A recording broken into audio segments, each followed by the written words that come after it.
We're going to talk about training for the 400-meter dash today. And notice I said dash, I didn't say 400-meter run. We're going to call this Sprint the 400. The subtitle is Clyde Hart or Feed the Cats. We will start by talking about the why of what we do. The why. Why do I train the way I do? The first thing coming from my subtitle is a discussion of Clyde Hart, and Clyde will come up often in this course. And I first want to say that Clyde Hart is a fantastic man, a terrific coach, arguably the greatest college coach of all time. And I mean, I think so much of Clyde Hart that when I was broke one time, I barely had enough to cover a hotel room, but I traveled a long way to a clinic and did not pay to go to the clinic. I'm sorry. But I snuck in and I sat in the first row and I watched Clyde Hart present for 3 hours and took 6 pages of notes. So before you start sending screenshots of this to Clyde Hart, trying to get him all pissed off at me or something, realize that I have great respect for him, but we can disagree with how we train athletes without being mean to each other. So, having said that, Clyde Hart nearly ruined high school track and field. Ooh, there you go. And the reason for that is that high school coaches copied his program. Well, why wouldn't they? With all the success he had, he won 20 national championships in the 4x4. 20. Cross-country coaches worshipped Clyde Hart because you have to understand the cross-country coaches, they're in a volume sport. So when Clyde Hart would talk about this off-season training that looked like a cross-country program, in my mind, it just really fit in with the way distance coaches think. And Clyde believed in having huge volumes in the fall and the off season and then progressing to more quality in the spring. Now you say, well, why did it almost ruin high school track and field? Well, real high volume work is not good for sprinters. We'll talk a lot about that. And it's basically if you have high volume work, a lot of your sprinters may not even come out.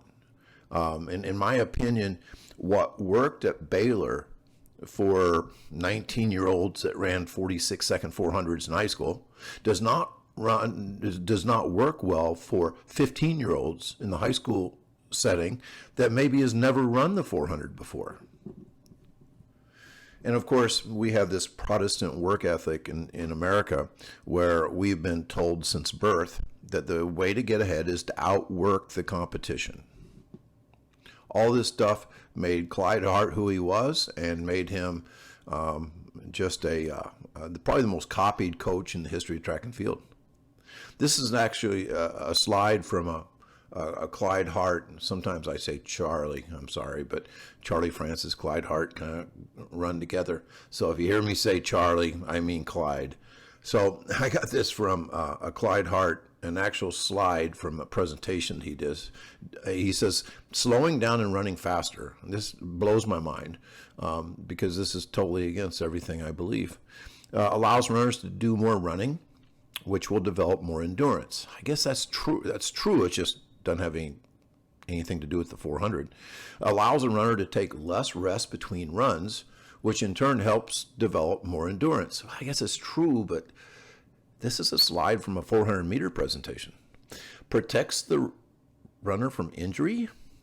I would think it's the opposite. The more we run, I know he believed that he kept Michael Johnson healthy because of high volume work. And stronger will mean faster. Faster will mean faster, not stronger. So yeah, it's, he coached at Quarter Miler U. I mean, Baylor University. But I disagree with this stuff. He said that the 400-meter dash is an endurance sprint incorporating the speed of a sprinter and the endurance of the half miler. I believe half of this is true. The speed of the sprinter thing, yeah, that's true. But I do not believe that the 400 is a hybrid. Now remember, just because I disagree with a man does not mean I don't respect him. He is a fantastic coach and a fantastic person. I just don't think that the 400 meters is a hybrid. I ran in a Clyde Hart program. My coach, Roger Wilcox, said that I'm going to call you the Dragons. And he'd kind of smile. He said, because I'm going to run you until your ass is dragging. And he stuck to his word. A typical week would be, 10 200s on Monday, a small meet where everybody ran 4 events on Tuesday, maybe 10 300s on Wednesday. On Thursday, we'd go out and run maybe 8 400s. And then we'd back off a little bit by going on a 2-mile run on Friday. And then we'd go to a big invitational on Saturday. And so that was probably why I hated track and field as a high school athlete. No, let's back up. I disliked track and field as a middle school athlete, a high school athlete, and a college athlete, all 3. I wore these Adidas Pro models every day at practice. And the only time I ever wore spikes was when we wanted to run fast in a meet. In practice, not once were we ever timed running a sprint. Not once. That's hard for me to imagine because my program is the opposite now. This is probably the most important slide in the whole presentation. This is a sprinter from Purdue that got 934 retweets on this tweet. 934, 3,812 likes. Monday, I hate track. I hate track. I hate track. I hate track. Meet day, I love track so much. And then Sunday, my body hurts. I hate track. So basically, BJ is saying he hates track 6 days a week. And the reason why it got almost 1,000 retweets is because everybody else that runs track can relate to this. Personally, I think BJ would have been a better track athlete if I was his coach, because he would have substituted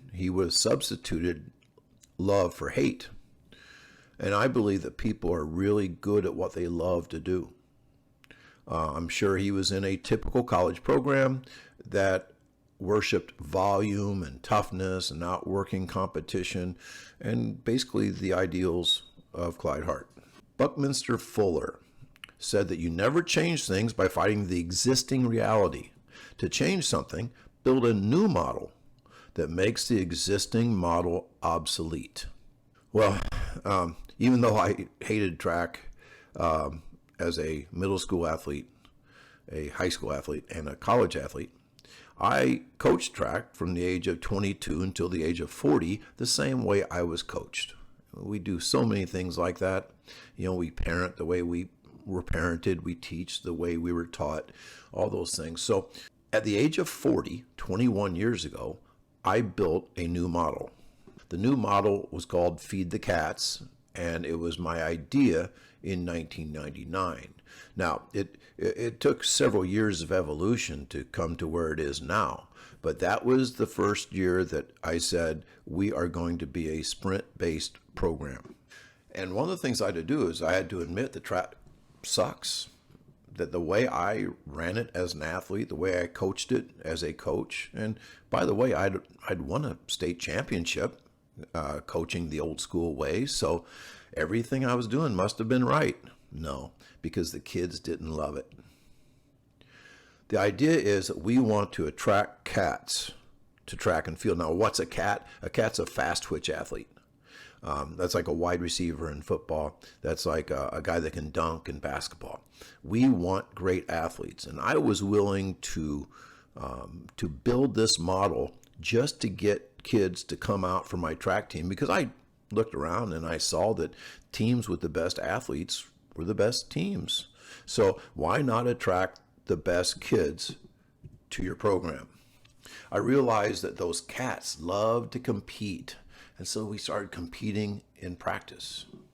And I also know that true cats do not love to run. They love to compete, but they don't love to run. The cattiest athletes I've ever had would not look forward to practice because we were running a lot. And so I just told my cats that we weren't going to run anymore. We're just going to sprint and go home.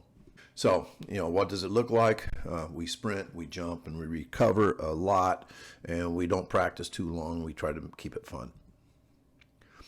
I think it's important to also mention that I believe that mainstream centrist thinking never provides never results in extreme things.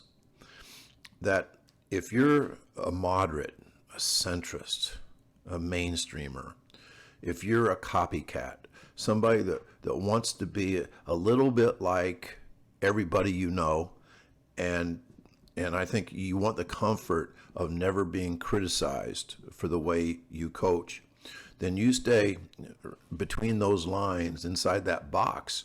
And I don't know if you ever get extreme results. The people who really shock the world, they do things differently.